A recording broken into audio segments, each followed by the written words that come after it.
Good morning everybody. Optimal success trajectory की online classes में आपका स्वागत है। आज हम लोग डिस्कस करेंगे स्ट्रेट लाइंस के बारे में। स्ट्रेट लाइंस के बारे में हम लोग डिस्कस करेंगे। इन ग्राफ का एक बहुत ही इम्पोर्टेंट टॉपिक है। तो स्ट्रेट लाइन के बारे में फर्स्ट पॉइंट है कि इसका जो जनरल इक्वेशन होता है उसका फॉर्म होता है y = mx + c।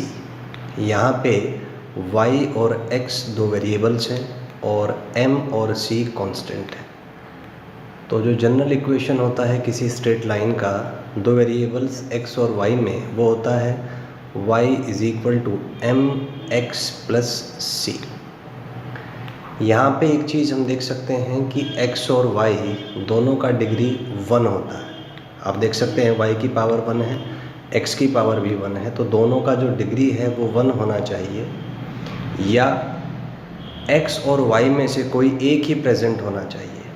मतलब ये कि यदि दोनों वेरिएबल्स प्रेजेंट हैं तो दोनों का डिग्री 1 होना चाहिए, या दोनों में से केवल एक ही वेरिएबल प्रेजेंट होना चाहिए। यहाँ पे m और c जो हैं वो कांस्टेंट होते हैं, जिसमें हम m को स्लोप कहते हैं।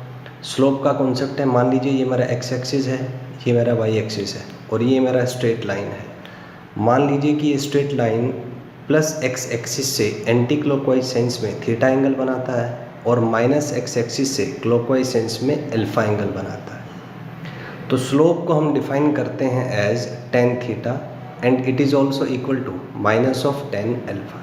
ये इसका डेफिनेशन है, जहाँ पर थीटा है angle made by line with plus x axis in anti clockwise direction और अल्फा है angle made by line with minus x axis in clockwise direction. ये इसके डेफिनेशंस हैं। अब थीटा के डिफरेंट वैल्यूज़ पॉसिबल हैं। फर्स्ट केस मान लीजिए थीटा अक्यूट है। अक्यूट का मतलब थीटा 0 डिग्री से लेके 90 डिग्री के बीच में है, या 0 रेडियन से लेके π/2 रेडियन के बीच में है। तो इस केस में हमें पता है कि tan थीटा पॉजिटिव होगा क्योंकि एंगल अक्यूट है, तो m पॉजिटिव होगा। इसका मतलब है स्लोप भी पॉजिटिव होगा।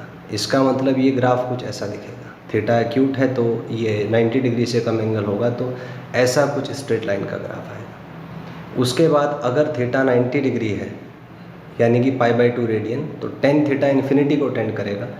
इसका मतलब स्लोप भी इन्फिनिटी को टेंड करेगा, m भी इन्फिनिटी को टेंड करेगा, और ग्राफ कुछ इस तरीके से इसका आपको नज़र आएगा। यदि थीटा ऑब्ट्यूस है, मतलब थीटा 90 डिग्री से 180 डिग्री के बीच में है, तो यानी कि π/2 रेडियन से π रेडियन के बीच में है, तो tan थीटा नेगेटिव होगा।